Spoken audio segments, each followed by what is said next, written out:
حضرت موسیٰ علیہ السلام کو جلتی تندور میں ڈال دیا۔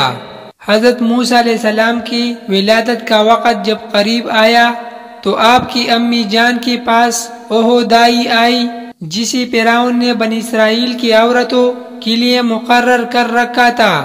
جب حضرت موسیٰ علیہ السلام پیدا ہوئی تو آپ کی دونوں آنکھوں کے درمیان سے نور کی کرنیں نکل رہے تھے، جن کو دیکھتی ہی دائی کا جوڑ جوڑ کانپنے لگا، اور اس کی دل میں حضرت موسیٰ علیہ السلام کی محبت پیدا ہو گئی۔ اس نے آپ علیہ السلام کی امی جان سے کہا، میں تو اس لیے آئی تھی کہ اگر لڑکا پیدا ہو تو اسے ذبح کی ترکیب کرو، لیکن اس بچے سے مجھے بہت محبت ہو چکی ہے، اس لیے آپ اپنے بچے کو چھپا لیجئے تاکہ فرعونیوں کو پتہ نہ لگ سکے۔ یہ کہہ کر وہ دائی چلی گئی۔ فرعون کے جاسوسوں نے دائی کو آپ علیہ السلام کے گھر سے نکلتے دیکھا تو دروازے پر پہنچ گئی۔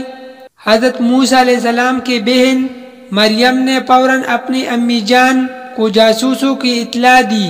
آپ علیہ السلام کی امی جان کو جلدی میں کچھ سمجھ نہ آئی، گھبرا کر انہوں نے بچے کو کپڑے میں لپیٹ کر جلتی ہوئی تندور میں ڈال دیا۔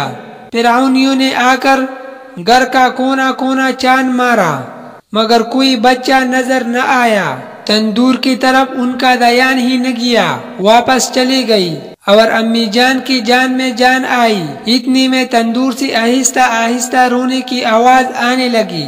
جا کر دیکھا تو اللہ تعالیٰ نے بچی یعنی حضرت موسیٰ علیہ السلام پر آگ ٹھنڈی اور سلامتی والی بنا دی تھی۔